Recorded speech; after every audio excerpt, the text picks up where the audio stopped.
Assalamualaikum warahmatullahi wabarakatuh. Saya Diki Hanggara. Saya mahasiswa dari Prodi Manajemen Fakultas Ekonomi Bisnis Universitas Batu Raja. Baiklah, di sini saya akan menjelaskan ataupun mempresentasikan mengenai perusahaan yang melakukan merger dan perusahaan yang melakukan akuisisi. Baiklah, langsung saja kita memasuki ke dalam pembahasan. Perusahaan yang saya angkat kali ini yang melakukan merger yaitu perusahaan Verizon dan perusahaan Vodafone.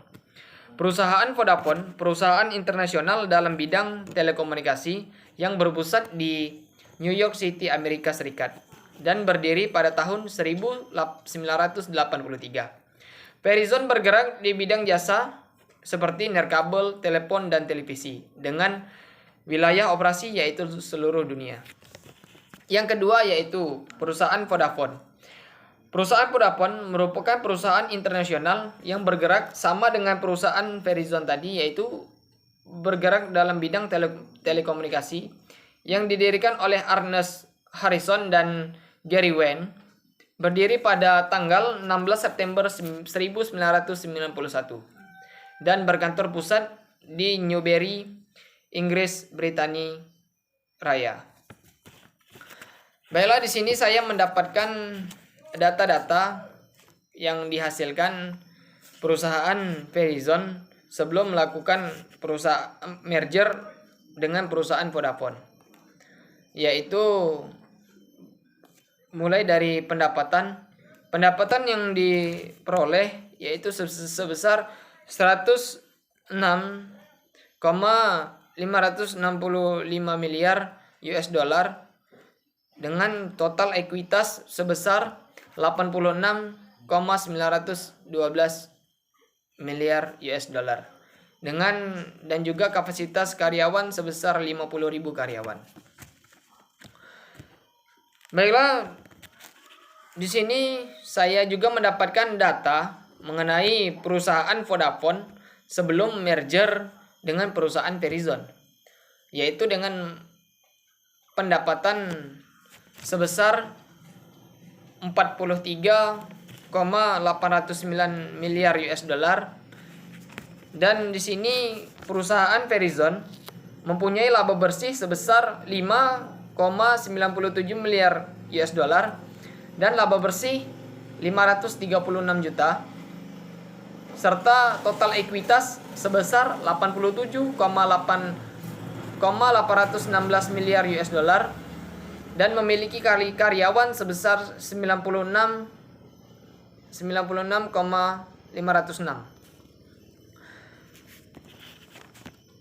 Pada tahun 2000 perusahaan Verizon dan perusahaan Vodafone menjalin merger dengan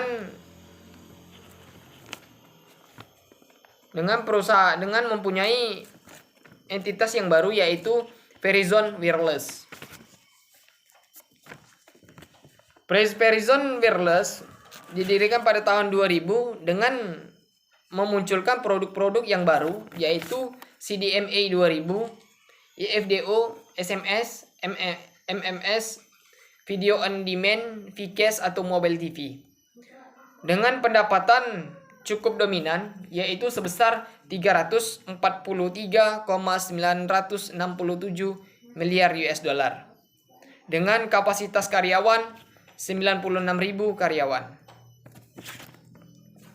Baiklah, di sini saya akan memperjelas mengenai Verizon Wireless dikarenakan data di sini terkait tidak begitu lengkap. Saya akan menjelaskan mengenai arti dari Verizon Wireless. Apa itu Verizon Wireless? Mungkin teman-teman belum tahu di sini. Verizon Wireless adalah perusahaan yang bertanggung jawab atas distribusi jaringan nirkabel. Mereka adalah Verizon Wireless. Siapa yang belum pernah mendengar tentang Verizon Wireless? Verizon Wireless adalah perusahaan telekomunikasi Amerika Serikat yang menawarkan layanan suara, data, dan video nirkabel. Perusahaan ini adalah penyedia layanan seluler terbesar di Amerika yang memiliki total 119 juta koneksi retail. Dan yang kedua itu adalah bagaimana layanan Verizon Wireless terhadap kehidupan sehari-hari di Amerika Serikat ataupun berpengaruh kepada perusahaan lain yang menjalin hubungan dengan perusahaan Verizon Wireless. Seperti yang kita ketahui, Verizon Wireless adalah jaringan nirkabel yang menyediakan layanan suara, teks, dan data ke Amerika Serikat, terutama wilayahnya dan angkatan bersenjata di luar negeri. Produk dan layanan Verizon Wireless dijual melalui toko retail milik perusahaan, saluran online tertentu, dan jaringan operator internasional.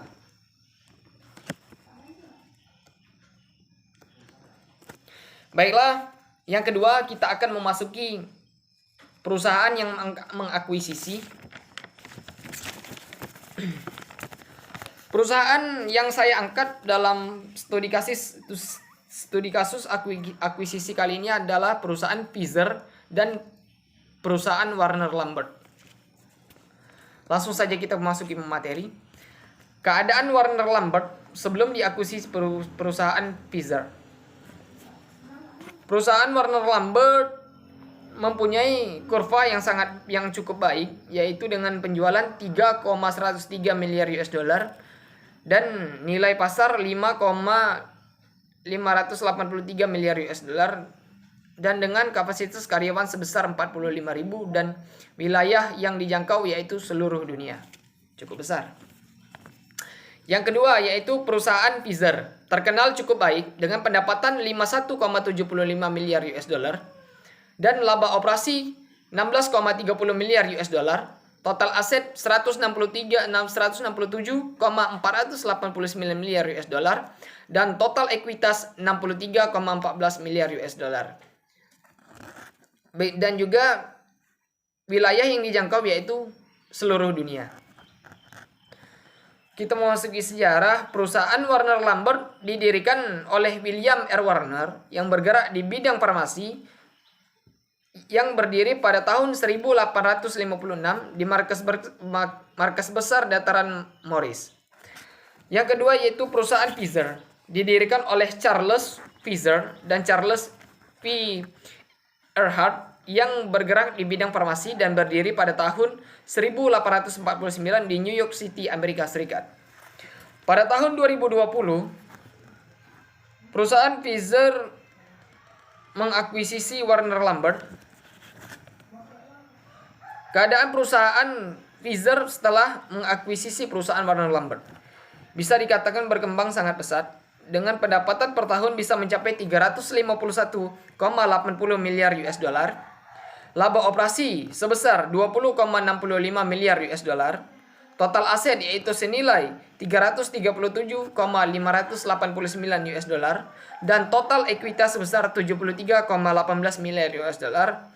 Dengan nilai tersebut membuat Pfizer menduduki perusahaan farmasi terbesar kedua di dunia.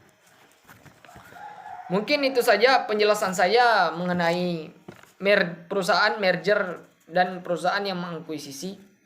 Mohon maaf apabila saya ada salah kata dan kata-kata yang saya sebutkan terbata-bata. Saya mohon maaf, kepada Allah saya mohon ampun. Sehat selalu dan selalu semangat. Saya akhiri, wassalamualaikum warahmatullahi wabarakatuh.